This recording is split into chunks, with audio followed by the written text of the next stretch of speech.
আপনি যদি একজন কন্টেন্ট ক্রিয়েটর হয়ে থাকেন তাহলে এই ভিডিওটা আপনার জন্য। তো ক্যাপকাট দিয়ে A to Z দেখাবো কিভাবে এডিটিং করা হয়। তো আমি চলেন ক্যাপকাট দিয়ে দেখা যাক। তো আমরা চলে যাব আমাদের কাঙ্ক্ষিত ক্যাপকাট অ্যাপসে।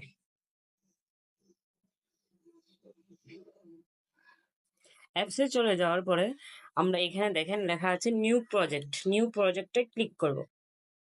নিউ প্রজেক্টে ক্লিক করার পরে আমরা এখান থেকে যে কোনো একটা ভিডিও নেব। ধরেন আমি এই ভিডিওটা নিলাম। এই ভিডিওটা নিলাম। এই ভিডিওটা নেওয়ার পরে এটা আমরা এটাকে একটু ফর্সা করব, একটু ক্লিয়ার করব মুখগুলা।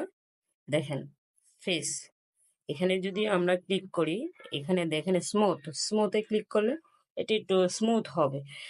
তো এখান থেকে আমরা এটা ডান করে দিব। বেগে আসবো, বেগে আসার পরে এখান থেকে আমরা একটু ভলিউমটা বেরিয়ে দেব। ভলিউমটা বেরিয়ে 400 543 দিব। নতুন বন্ধুদেরকে বলছি 543 দিব। তো এইখানে আছে আরেকটা হচ্ছে গুরুত্বপূর্ণ পয়েন্ট। তো স্ক্রল করবেন না,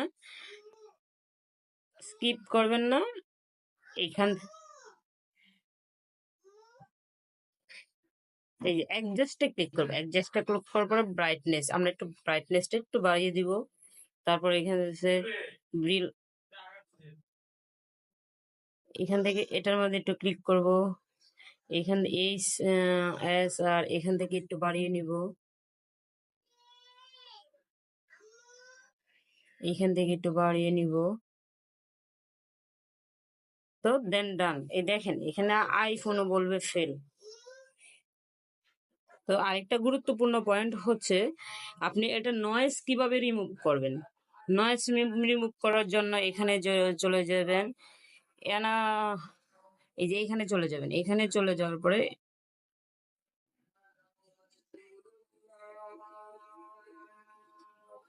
এনহ্যান্স ভয়েস, এনহ্যান্স ভয়েস নতুন বন্ধুদের এখানে ক্লিক করার পরে এখানে এটা বাড়িয়ে দিবেন, 100% করে দিবেন।